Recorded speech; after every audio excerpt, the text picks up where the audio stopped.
Shubor nakaslem jong unongsan Hima.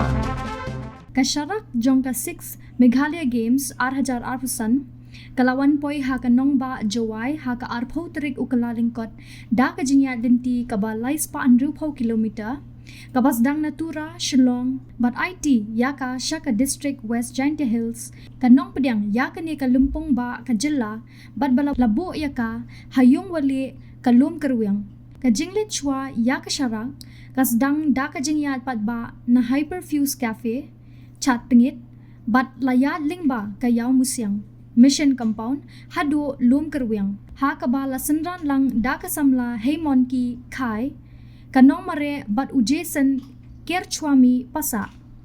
lashay kasngi ka arpuway trik ukalalingkot ha kapor arbaje no apay sngi ya ka Sharak anra sya ka jakapli patba ya ka limpong hawa yajer banpin i ya ka jing sedang jong ka Meghalaya Games ka bala ap kmi lintib ha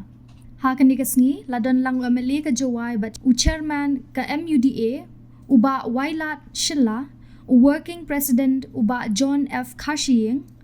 vice president ka MSOA but chairperson ka reception committee Jong ka state level secretary Jong ka Sarkar Jala ka Kong Matsiudor Warnongbri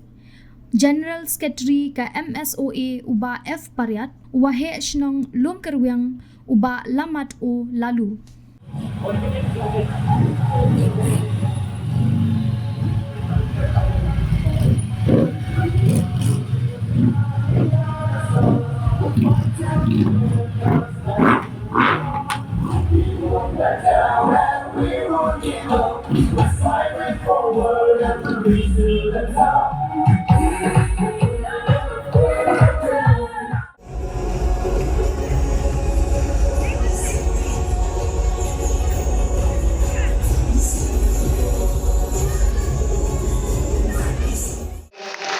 District, we'd like to congratulate him and especially his support mother, Mom, we'd like to thank her also for his continuous support.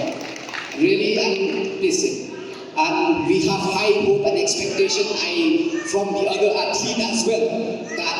as a host district we'll be able to perform much more. But today, really, I feel so honored and privileged to receive this torch here today. This torch is a mark that today, the 6th Meghalaya Game, which is held here in Jowai, is officially started. And this torch is a symbol